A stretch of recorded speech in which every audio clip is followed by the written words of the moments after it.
ॐ नमो भगवते वासुदेवाय। ॐ नमो भगवते वासुदेवाय।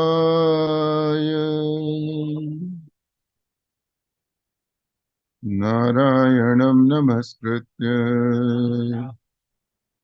नरं चैव नरोत्तमं देवीं सरस्वतीं व्यासं ततो जयमुदीरये। नष्टप्रायेषु अभद्रेषु नित्यं भागवत सेवया भगवती उत्तमश्लोके भक्ते भवती नैष्ठिकी। हरे कृष्णा। प्रभुजन माता जी। कल कथा में चर्चा करी थी किस तरह से अश्वत्थामा 5 पांडु पुत्रों के स्थान पर द्रौपदी के छोटे हुए 5 बच्चों की हत्या करके उनका सिर दुर्योधन के पास लेके जाते हैं। और दुर्योधन जब उस सिर का स्पर्श करते हैं तो मालूम पड़ता है कि ये तो पांडवों के सिर नहीं है, ये तो बच्चों के सिर हैं, क्योंकि पांडु तो क्षत्रिय थे। पांडुपुत्र। तो दुर्योधन को बहुत कष्ट होता है, दुख होता है। और इधर द्रौपदी विलाप करती है। और अर्जुन द्रौपदी को सांत्वना देते हुए कहते हैं कि मैं शीघ्र ही अश्वत्थामा का कटा हुआ सिर तुम्हारे पास लेके आऊंगा और फिर तुम्हारे आंसू पहुंचूंगा। और उसके बाद में तुम उसके बाद में अपने पांचों बच्चों का अंतिम संस्कार करने का और तत्पश्चात अश्वत्थामा के सिर पर खड़े होकर स्नान करने का। और यह कहकर अर्जुन शीघ्रता से अश्वत्थामा को पकड़ने के लिए भागते हैं। अश्वत्थामा को मालूम पड़ता है कि अर्जुन उनके पीछे लगे हुए हैं। वे अपने आप को बचाने का प्रयास करते हैं, रथ पे चढ़ के दौड़ते हैं। लेकिन कुछ समय बाद जो अश्वत्थामा का रथ है उसे घोड़े थक जाते हैं। और अश्वत्थामा को अपने जीवन बचाने का कुछ उपाय नहीं दिखता, तो मंत्र का उच्चारण करके ब्रह्मास्त्र को छोड़ देते हैं। और ब्रह्मास्त्र की अग्नि इतनी प्रचंड थी कि अर्जुन को लगा कि अभी तो प्रलय होने वाली है ना, उसको समझ में नहीं आया कि ये क्या हो रहा है। तो फिर शीघ्र ही वो दौड़े दौड़े भगवान के पास पहुंचते हैं। और फिर भगवान की महिमा का वर्णन करते हुए कुछ श्लोक बोलते हैं। उसमें पहला श्लोक है, उसका कल उच्चारण किया था। और हमने बोला था जो भी भक्त लोग आएंगे वो सब उस श्लोक को याद करके आएंगे। So we will recite that verse. उसके बाद में हम और आगे की कथा करेंगे, क्योंकि जो कथा करनी थी वो श्लोक संख्या 1.7.49, उसके ऊपर थोड़ी चर्चा करनी थी। तो उसके बीच में श्लोक हैं, उसका भी आस्वादन करेंगे। लेकिन उससे पहले जो श्लोक था 1.7.22, सभी भक्त लोग एक एक करके उसका उच्चारण करेंगे। कृष्ण कृष्ण महाबाहो मेको दह्यमानानाम् अपवर्गोऽसि संसृतिः। कृष्ण कृष्ण महाबाहो मम भयङ्कर त्वमेको दह्यमानानाम् अपवर्गोऽसि संसृतिः। कृष्ण कृष्ण महाबाहो भयङ्कर अपवर्गोऽसि संसृतिः। वो कृष्ण कृष्ण महाभाव भक्ता नाम अभयंकर। र के बाद में विसर्ग नहीं है। और समश्रुति उसके बाद में विसर्ग है, तो समश्रुति है। ठीक है। हाँ, हाँ, बोलिए। कृष्ण कृष्ण महाबाहो भक्ता नाम अभयंकर त्वमेको दह्यमानानाम् अपवर्गो असि संसृति। कृष्ण कृष्ण महाबाहो त्वमेको दह्यमानानाम् अपवर्गो असि संसृतिः। कृष्ण कृष्ण महाबाहो भक्तानामभयङ्कर त्वमेको दह्यमानानां संसृतिः। अर्जुन उवाच कृष्ण कृष्ण महाबाहो भक्तानामभयङ्कर त्वमेको दह्यमानानाम् अपवर्गोऽसि संसृते। याद है प्रभु सभी भक्तों को, थैंक यू सो मच। लेकिन वह थोड़ा सा करेक्शन है कि भक्ता नाम अभयंकर, उसके बाद में विसर्ग नहीं है, और संसृते है, सत्य के बाद में विसर्ग, संसृते है। कृष्ण कृष्ण महाबाहो भक्ता नाम अभयंकर त्वमेको दह्यमानाना अपवर्गो असि संसृति। तो कल चर्चा करी थी कि इस श्लोक के अंदर अर्जुन भगवान को कृष्ण कृष्ण कह के संबोधित करते हैं। एक तो अर्जुन कृष्ण भगवान के मित्र थे, तो मित्रता के कारण जैसे मित्र को पुकारते हैं, हाँ, उस तरह से अर्जुन भगवान को पुकार रहे हैं कृष्ण कृष्ण। और दूसरी चीज ये है कि अर्जुन संकट में थे, तो जब कोई व्यक्ति संकट में होता है तो जिस व्यक्ति को पुकारना चाहता है तो उस व्यक्ति का नाम बार बार लेता है वो, और वो भगवान की जो महिमा का वर्णन करते हैं तो उस समय कहते हैं कि महाबाहो।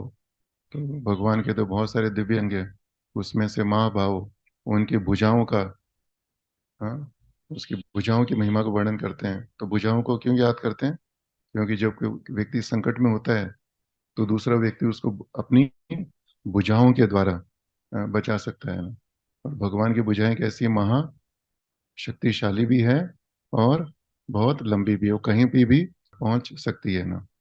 और फिर अर्जुन भगवान को बोलते हैं कि भक्ता नाम अभयंकर, ये भगवान के गुण है कि जो भी भगवान की शरण लेता है भगवान उसको अभय प्रदान करते हैं। भागवतम के अंदर बहुत सारे श्लोक हैं, उसमें हमको मालूम पड़ता है कि जैसे भक्त लोग भगवान की शरण में जाते हैं तो भगवान सबसे पहले उसको अभय होने का वरदान देते हैं। कहते हैं कि डोंट फियर, है ना, माँ भयष्ट विबुध श्रेष्ठ है। श्रीमद् भागवतम के 7वें स्कंद में श्लोक है ना, बहुत फेमस श्लोक है। तो जैसे ही देवता लोग भगवान की शरण में गए, भगवान पहले कहते हैं माँ बेस्ट विभुर श्रेष्ठ, तुम लोग डरो मत। तो भगवान की शरण में जाने का सबसे पहला प्रभाव हमको अभय मिलता है। और फिर कहते हैं त्वमेको दह्य माना नाम अपवर्गो असि संसृते हैं। कहते हैं कि संसार में सभी लोग दुखी हैं, तो सिर्फ आपके अंदर ही शक्ति है जो उन सब दुखी लोगों को मुक्ति दिला के अपने धाम में लेके जा सकते हो। और इसके बाद में अर्जुन भगवान की महिमा का और भी वर्णन करते हैं अगले 3 श्लोकों में। वो कहते हैं भगवान आप तो आदि पुरुष हैं, सर्वशक्तिमान है। और इसके बाद में फिर जो अपनी समस्या है वो भगवान के सामने रखते हैं। वो कहते हैं भगवान मुझे नहीं मालूम कि ये जो इतना घातक प्रकाश है, ये प्रकाश क्या है और कहाँ से आ रहा है, और अभी मैं इस स्थिति में क्या करूँ। तो इसके जब अर्जुन ये श्लोक बोलते हैं तो इसके तात्पर्य में प्रभु 2-3 लाइनों का तात्पर्य है, लेकिन प्रभुपाद हमको समझाते हैं कि जब हम कष्ट में हों और भगवान के सामने अपनी कुछ प्रार्थना लेके जाएं तो उससे पहले हमको भगवान की स्तुति करनी चाहिए, भगवान की महिमा का वर्णन करना चाहिए। अर्जुन के सामने बहुत कठिन स्थिति थी, वो घातक प्रकाश था, उसके प्राण ले सकता था, लेकिन उस अवस्था में भी अर्जुन क्या कर रहे हैं?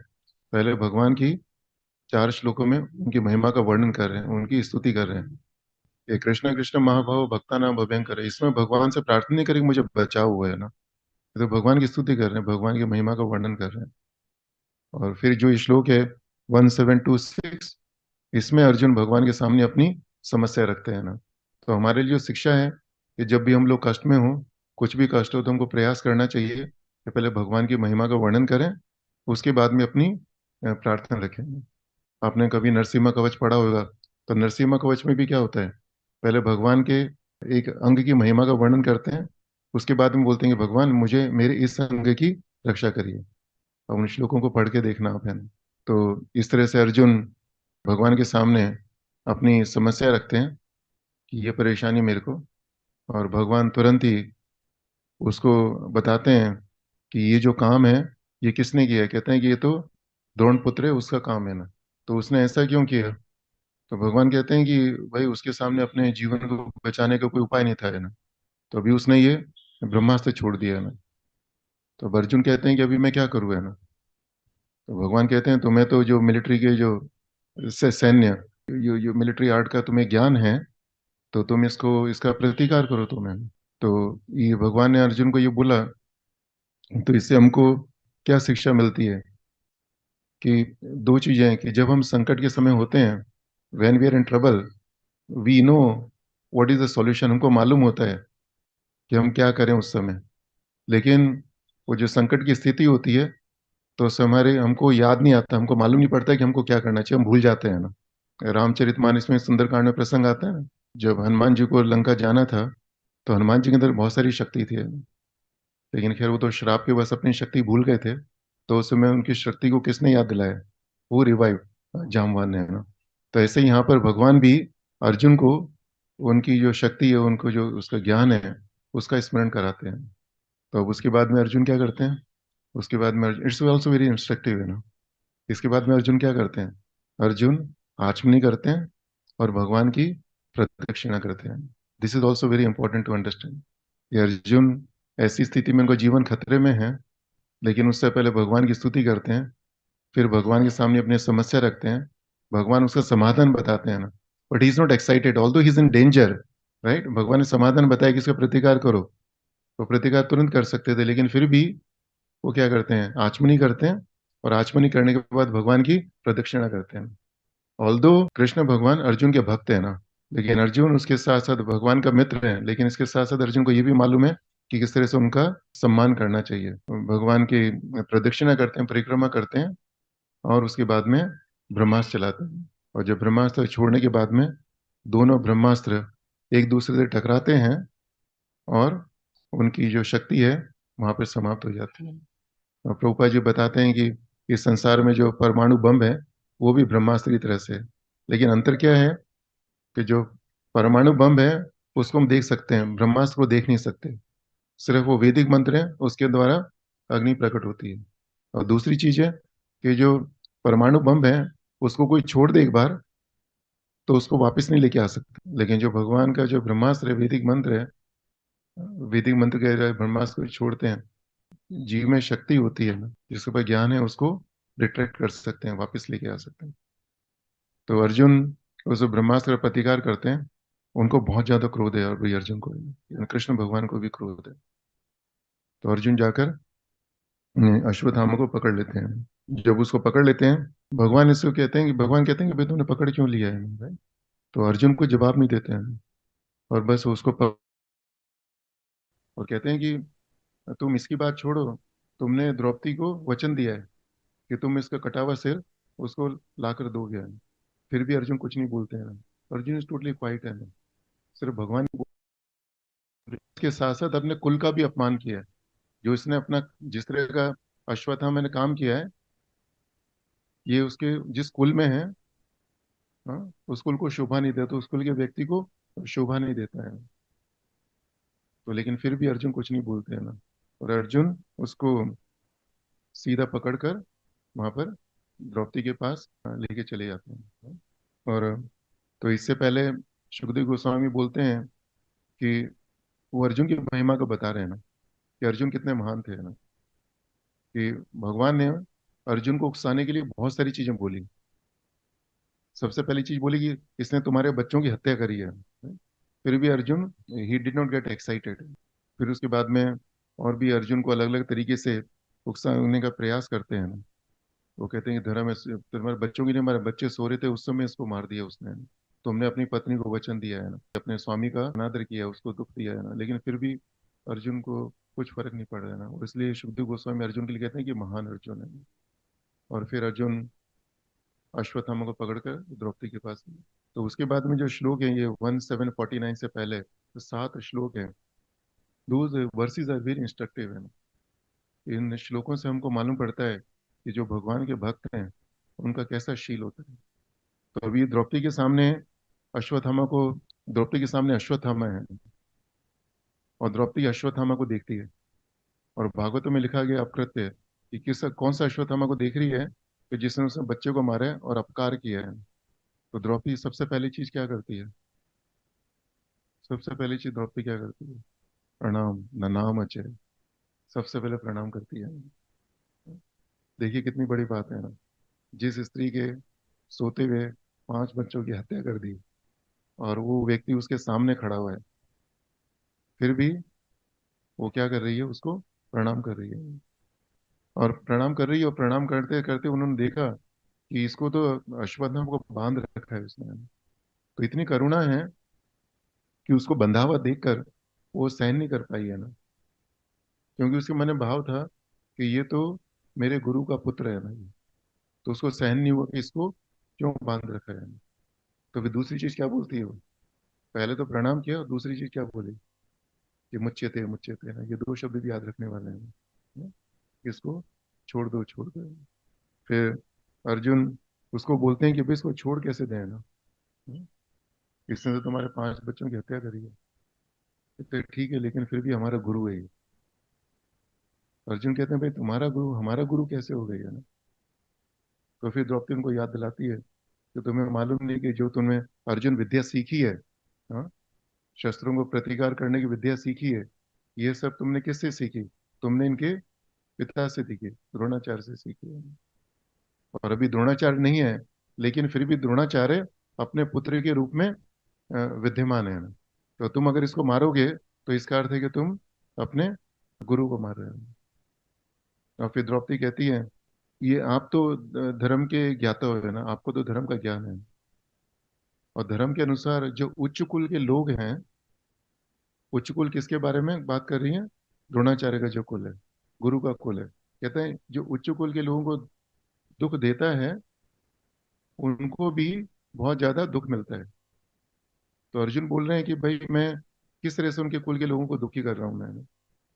तो कह रहे हैं उच्च कुल के लोगों का अपमान करना भी उनको दुख देने के बराबर होता है। और फिर द्रौपदी बोलती हैं कि तुम्हें मालूम है कि अश्वत्थामा की माँ अभी भी जीवित है, वो सती नहीं हुई अपने पति के साथ में। क्यों? क्योंकि उसका पुत्र जीवित था।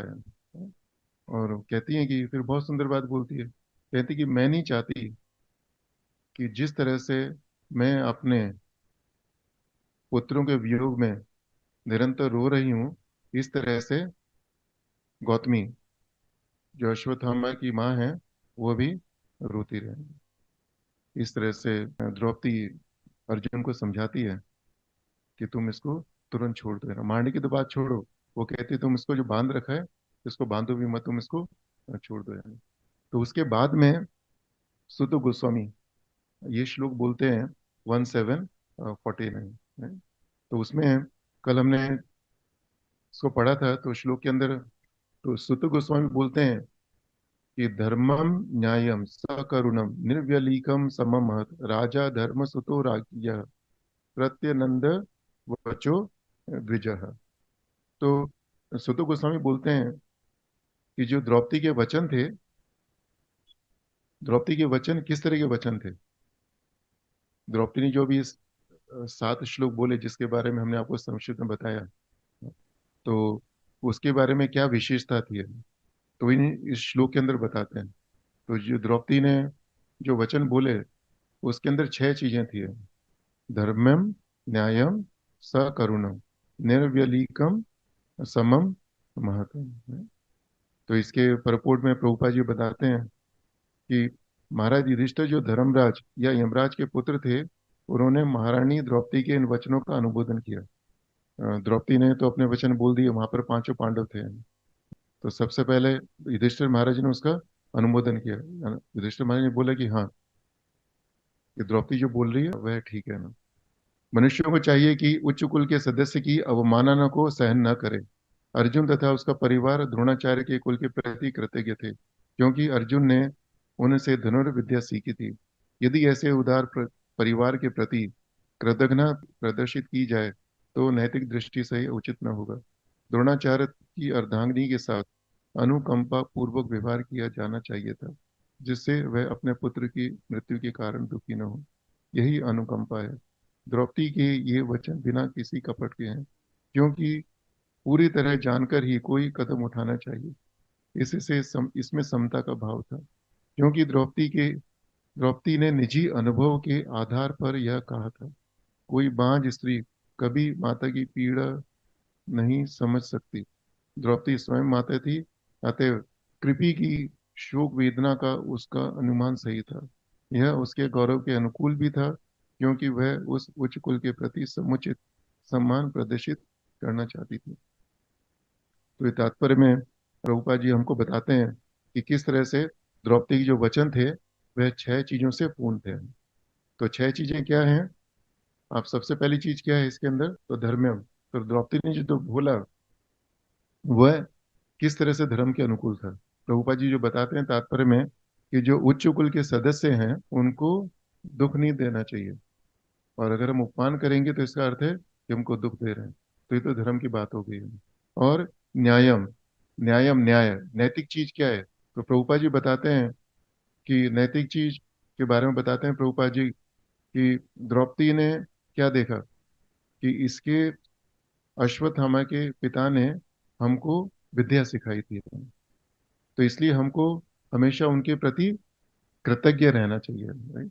सो द्रौपदी के मन में कृतज्ञता का भाव था, लेकिन उसके पिताजी ने परिवार के लिए, पांडवों के लिए कुछ किया, वो कृतज्ञता उसको याद है, और उस कृतज्ञता के कारण वो बोलती है कि इसको छोड़ दो छोड़ दो छोड़ दो। और फिर तीसरी चीज क्या है? तीसरी चीज है सकरुणम। सकरुणम का अर्थ क्या है? करुणा मतलब करुणा के साथ। आपने दया शब्द सुना है? दया करुणा, those two words looks similar but both are different. दया का क्या अर्थ होता है? दया और करुणा में क्या अंतर है? दया का अर्थ है कि जब कोई व्यक्ति किसी कठिनाई में हो, परेशानी में हो, और हमारे पास आकर कुछ प्रार्थना करे, तो हम उसकी कुछ मदद करें।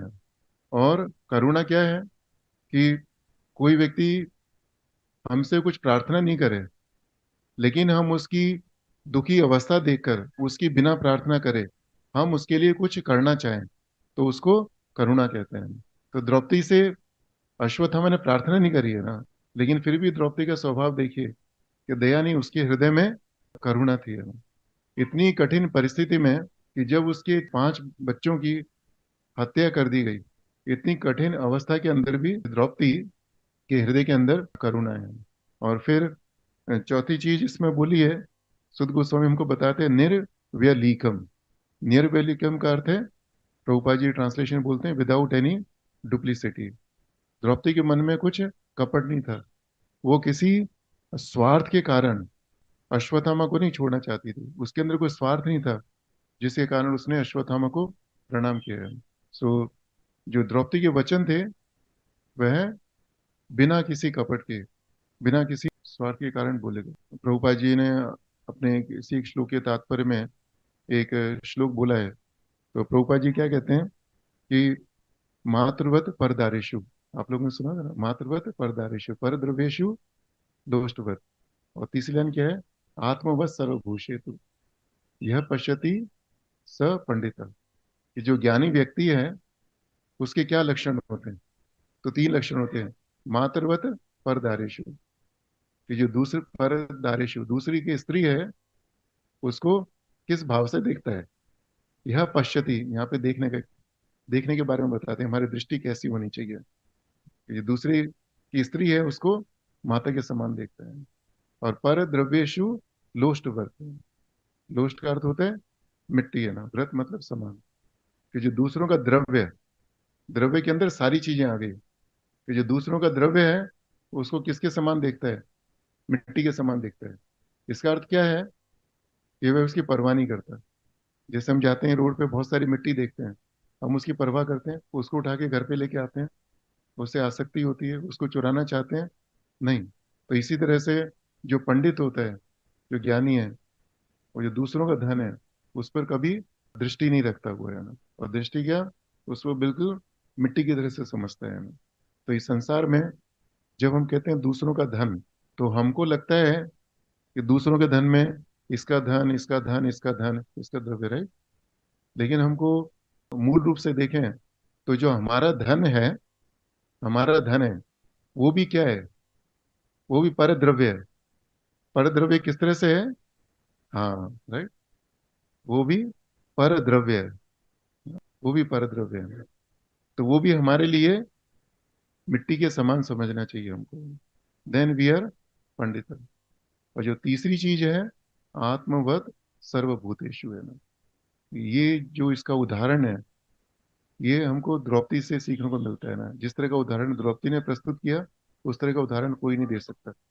ये आत्मवत सर्वभूतेषु, कि सभी जीवों में अपने आप को देखने का, स्वयं को देखने का।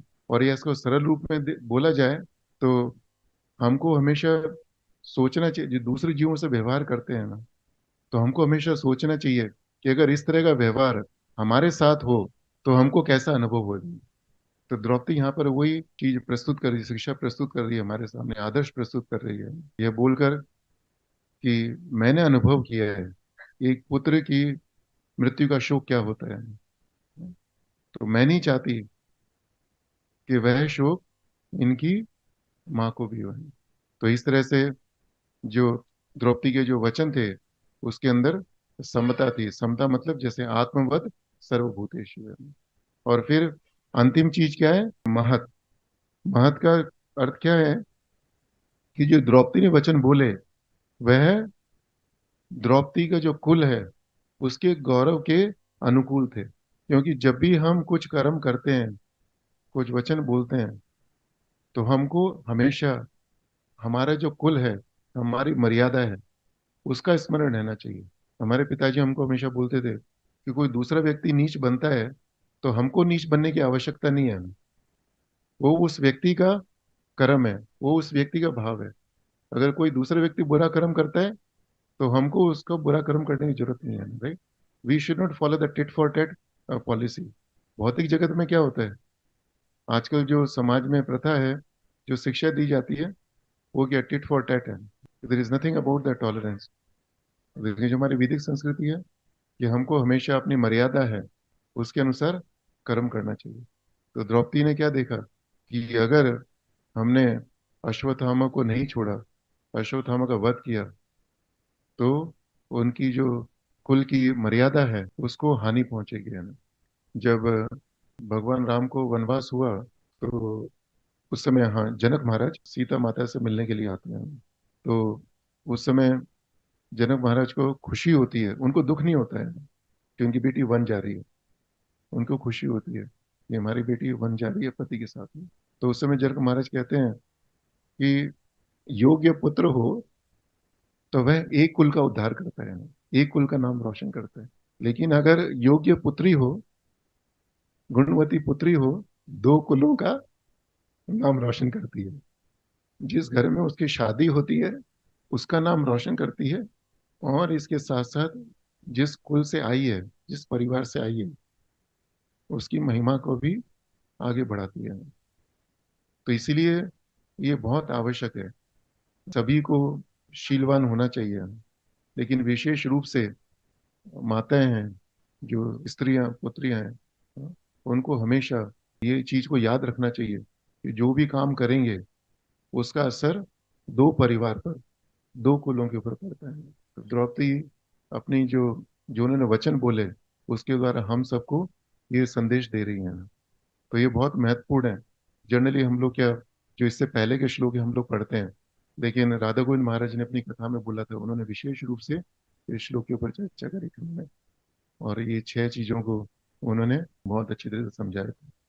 भगवद गीता के अंदर भी 17वें अध्याय के अंदर कृष्ण भगवान अर्जुन को बताते हैं कि जो वाणी है, वाणी की तपस्या किसको कहते हैं। हाँ, राइट, बोलिए प्रभु। अनुद्वेग कर्म वाक्यम सत्य प्रियम, क्या क्या, कि हमारी वाणी की तपस्या क्या है। अगर हम वाणी से कुछ चार चीजें करें तो उसको हम हमारी वाणी की तपस्या बोलते हैं।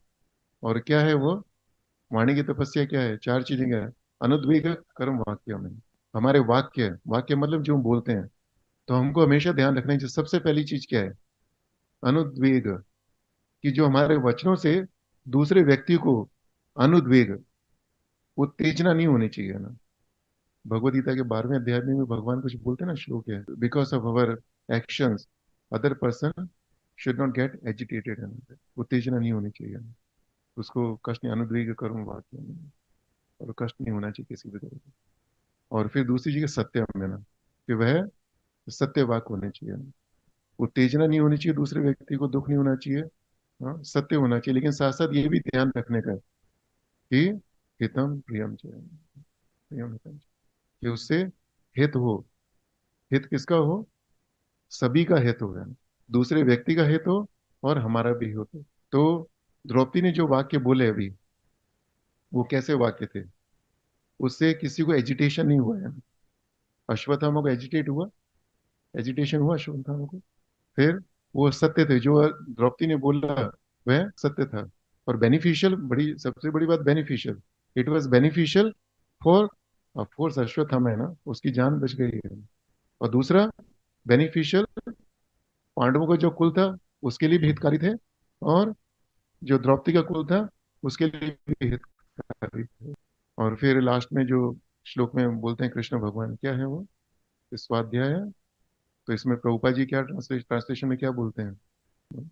रिसाइटेशन ऑफ वैदिक। तो जो भागवत कथा के अंदर जब हम श्लोक का उच्चारण करते हैं, तो वह क्या है वो? वह क्या है? नहीं, स्वाध्याय है, लेकिन वह क्या है वो? That is the austerity of our speech, हमारी वाणी की तपस्या है ना। तो हमको हमेशा इस चीज का याद रखना चाहिए। और इसके अंदर कथा के अंत में एक चीज शेयर करना चाहता हूँ आपसे, कि हमको हमेशा एक चीज याद रखनी चाहिए कि जो हम कर्म करते हैं उसका फल हमको तो मिलता ही है। अच्छे कर्म का फल हमको मिलेगा, अच्छा फल मिलेगा। बुरे कर्म करेंगे हमको बुरा फल मिलेगा।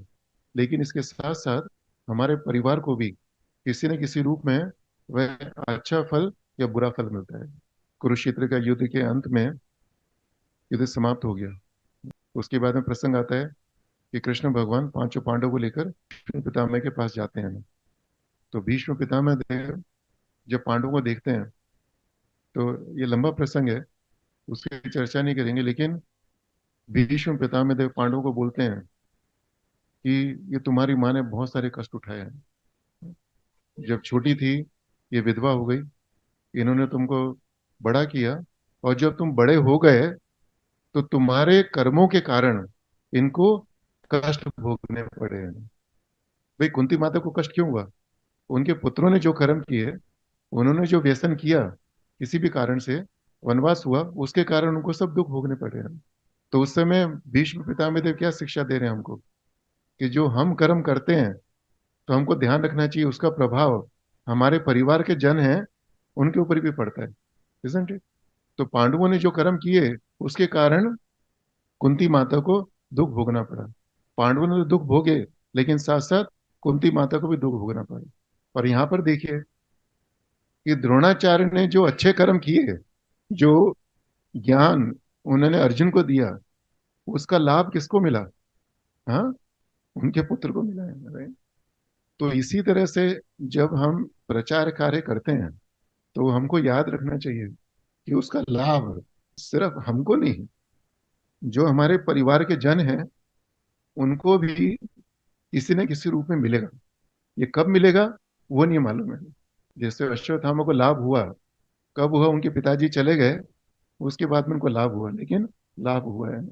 सो the preaching activity, what happens in the preaching activity? Preaching activity, we are distributing the knowledge about bhakti, right? So we get benefited, but along with it, even our family members also get benefited, either directly or indirectly. And the example is given here in the Bhagavatam in this episode. तो विनी शब्दों के साथ कथा को विराम देंगे, और किसी भक्त को कोई प्रश्न हो, एनी क्वेश्चंस और कमेंट्स, देर वेलकम। एक और, हाँ, एक और श्लोक का होमवर्क।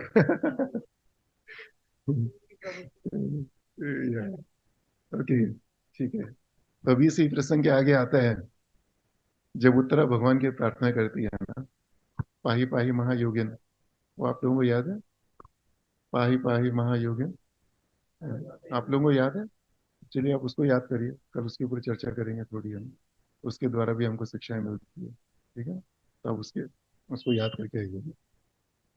तो देखिए इसी तरह से हम, मैंने उस दिन आपको कुछ समय पहले बोला था, रोज हमारे वहाँ भागवतम सत्र होता है।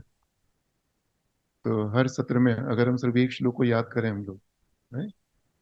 तो एक साल के अंदर हम लोग 52 श्लोक याद कर सकते हैं, एंड इट्स नॉट डिफिकल्ट। कि कल आपने एक श्लोक याद किया, अभी आज एक दूसरा करेंगे, तीसरा करेंगे, right?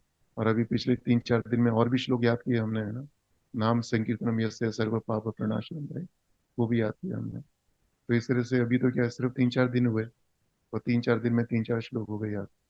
और अभी 2-3 दिन और हैं कृष्णा की कृपा से, तो और भी श्लोक याद हो जाएंगे। और फिर इसी तरह से हम सब लोगों को ऐसे ही कंटिन्यू रखने का है। और अभी भी हमने देखा कि जो श्लोक का उच्चारण करना क्या है वो, एक तो सुपठन, right, we are following the process given in the Bhagavatam, isn't it? तत् श्रवण सुपठन विचारण, राइट। हम भागवतम को फॉलो कर रहे हैं, मतलब भागवतम की सेवा कर रहे हैं। और फिर स्वाध्याय, अभ्यसनम, अभ्यास है, राइट। अभ्यास का अर्थ क्या है? Practice. Prabhupada has translated very nicely, recitation of the Vedic. तो दोनों ही चीजें हो जाती है।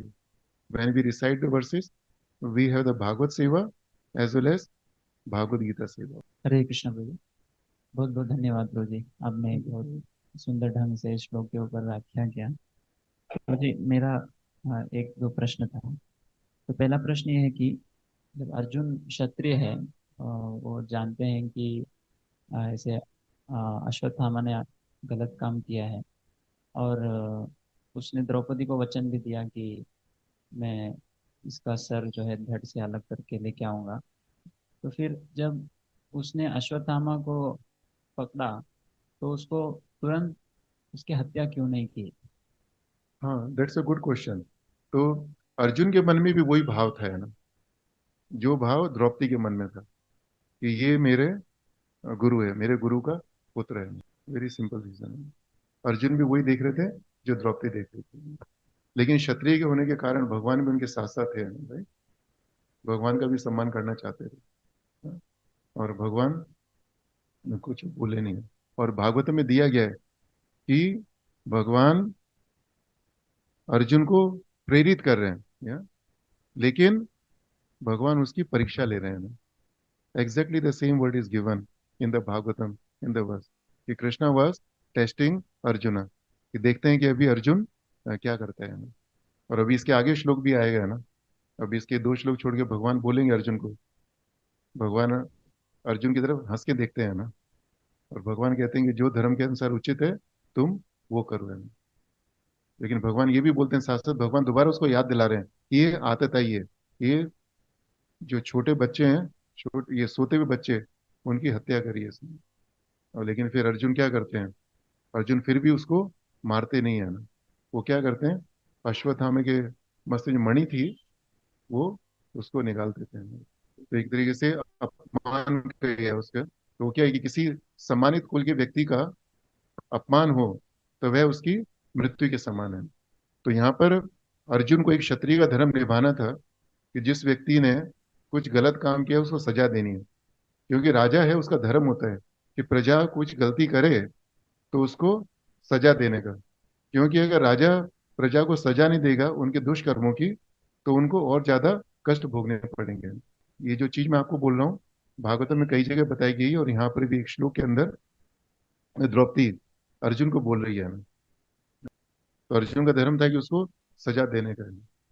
लेकिन साथ साथ मन में क्या भाव था कि ये तो हमारे गुरु का पुत्र है, and I am grateful to my my spiritual master. जब अर्जुन कुछ बोल नहीं रहे थे, तो वही कार्पण्यता नहीं थी, माइजरलीनेस नहीं थी। लेकिन फिर भी मन में उनकी दुविधा थी, क्या करूं, मारो नहीं मारो, मारो नहीं मारो। और इसलिए भगवान उसको बार बार अलग अलग चीजें बोल के उकसा रहे हैं। But Krishna was testing him. And Prabhupada says in that purport, that Krishna puts to test his devotees, है ना। इस तरह की परिस्थितियों में, कि देखते हैं कि मेरा भक्त क्या करता है। लेकिन भगवान के भक्तों में आपको एक श्लोक याद करना है ना माता जी, हम सबको। तो एक श्लोक और भी बहुत अच्छा याद करने वाला है। तिरस्कृता विप्रलब्धा शब्दा शिप्ता हता अपि नास्य तत् प्रतिकुर्वन्ति मद भक्ता प्रभु भी है। ये श्लोक याद करिए, हम सबको याद रखना चाहिए ना। तो अर्जुन ने अपने आदर्श से दिखाया है ना, कि अगर कोई हमें मार भी दे, उसके बच्चों को मार दिया फिर भी प्रतिकार नहीं किया। अर्जुन के पास तो शक्ति थी, वो मार सकता था उसको, राइट। हाँ। तो जी, मेरा ये अभी भी दुविधा है, समझ में नहीं आ रहा है। क्योंकि भगवत गीता के शुरुआत में जब अर्जुन बोल रहा था कि मैं नहीं मारूंगा, तो भगवान उसको उकसाए मारने के लिए, गुरु न हत्वाई महान ये सब बोल रहे हैं। और बोल रहे हैं कि गुरु है फिर भी आता ही है, आपको मारना है। और अर्जुन ने उस आदेश का पालन किया तो भगवान खुश हो गए। हम्म। लेकिन इधर भगवत्ता होने के बाद, युद्ध होने के बाद, अभी भगवान उसको वही बोल रहे हैं कि ये आतताई है, उसको मारना है। हम्म। तो अभी अर्जुन क्यों नहीं मार रहे? हाँ प्रभु, भगवान इधर भी खुश हो रहे हैं यार। तो एक्चुअली मैं, see prabhu, exactly I can not comment on it because I did not read anything about it.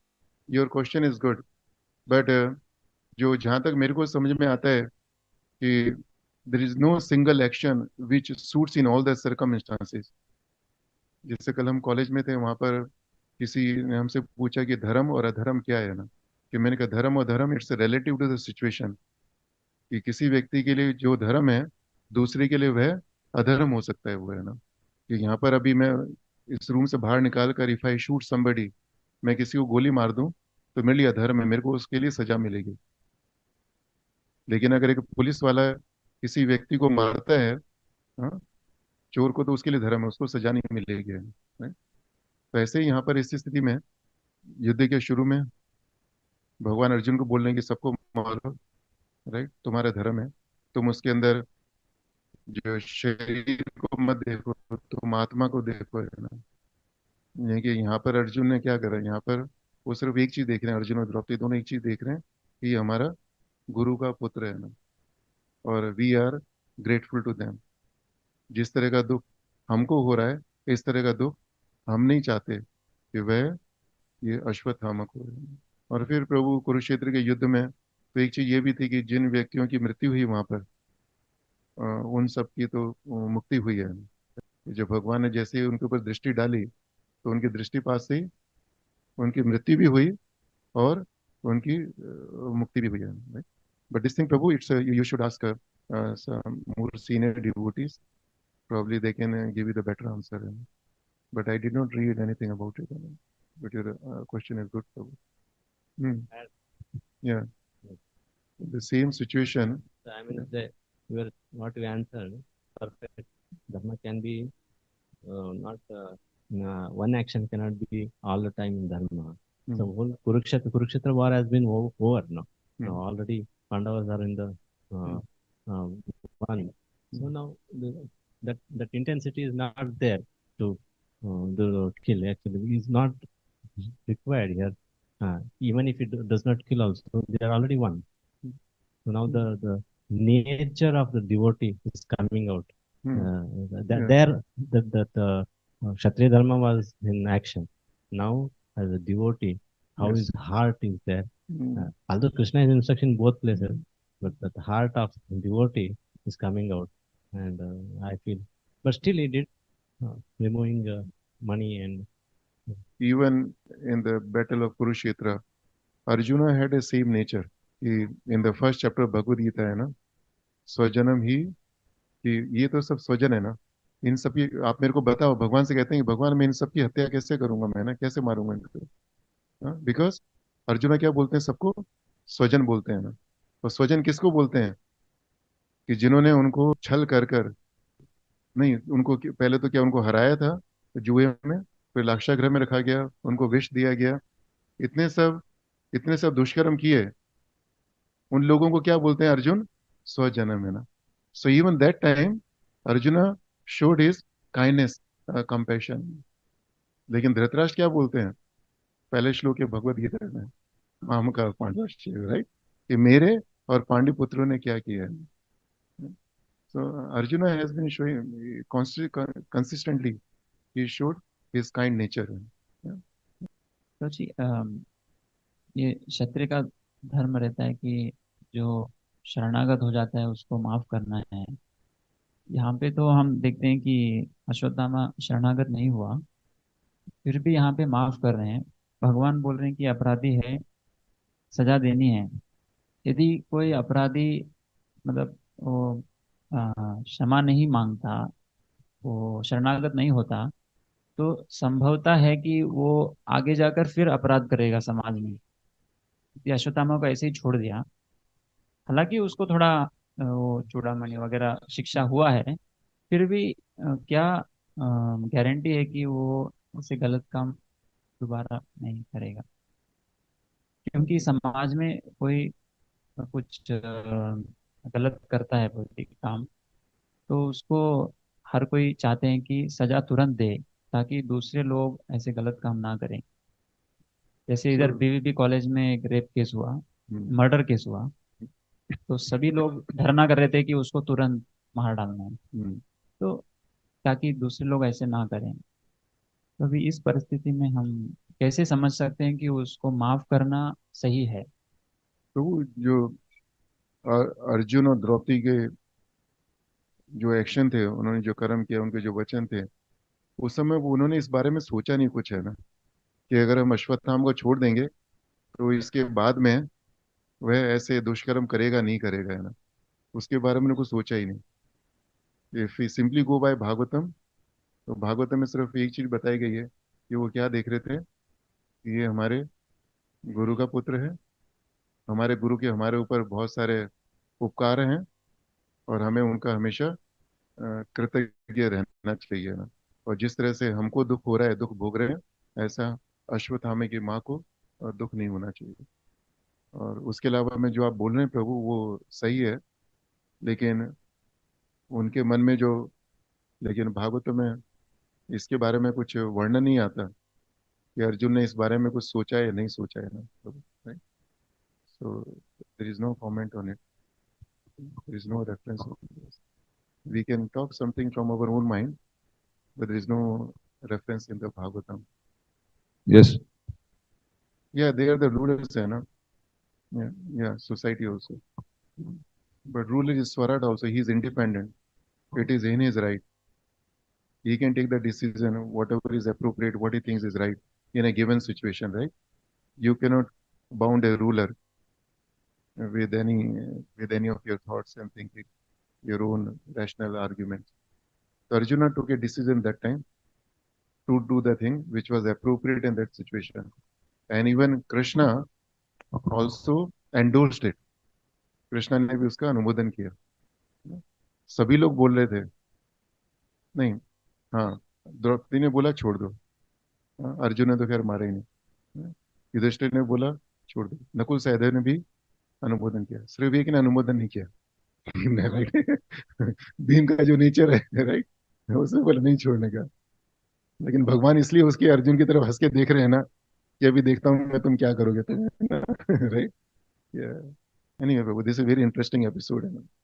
अगर हम इस एपिसोड को सिर्फ प्रभुपाद जी का अर्थ तो तात्पर्य पढ़ने सिर्फ नहीं कहना चाहिए, प्रभुपाद जी को अनुवाद है, और तात्पर्य के साथ साथ जो संस्कृत के शब्द हैं, और प्रभुपाद जी ने संस्कृत शब्दों का जो अर्थ दिया है, उसको भी पढ़ेंगे तो हमको बहुत ज्यादा आनंद आएगा, और उससे और भी ज्यादा शिक्षा मिलेगी हमको, है। Hare Krishna, Prabhu. Thank you for the wonderful class. We never thought Bhagavatam could be, so high, so deep, and so sweet, Prabhu. बहुत बहुत धन्यवाद, आपने इतना अच्छा वो बताया।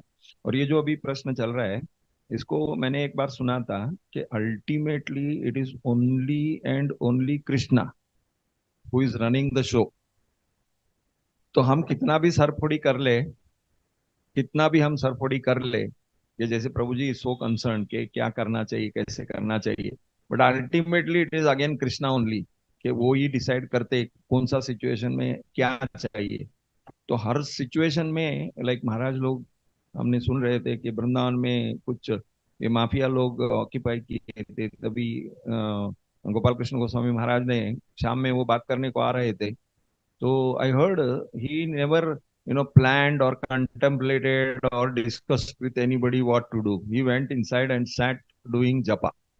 शाम तक जपा कर रहे थे, और शाम में वो आने के बाद में जाके बात की, 10 मिनट में प्रॉब्लम सॉल्व हो गई। तो this shows that Krishna is very very smart. We can never think of controlling any situation simply to depend on that.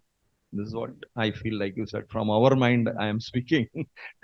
आप देखिए, पर फिर दूसरा क्वेश्चन एक है प्रभु, ये बच्चों का जो है ना प्रभु, 5 बच्चे जो हुए थे, वो पांडवों के कैसे थोड़ा उसमें आप लाइट डाल सकते तो, बिकॉज किसके बच्चे थे, 5 के थे, एक ही के थे, या कितना वो वॉर का सिचुएशन था, जंगल में बस थे। बस ये मालूम है प्रभु कि अश्वत्थामा 5 पांडवों को मारना चाहता था। तो वो अंधेरे में गया उनको मारने के लिए, लेकिन उसको वहां पर 5 पांडव की जगह 5 पांडवों के बच्चे सो रहे थे वो प्रश्न हाँ। वो नहीं है कि बच्चे वो पांडवों के वो एक के थे या 5 के थे, कैसे उसके बारे में, किधर लेकिन एक एक थे? एक एक बच्चे को। हाँ, अच्छा अच्छा, ऐसा, अच्छा अच्छा, हम्म। हाँ, yes Prabhu, thank you Prabhu. Thank you. और कुछ प्रभु या Actually, I was just glancing through these verses, and one verse gave the answer to my question. What is I'll that? just read this या read read प्रभु। translation.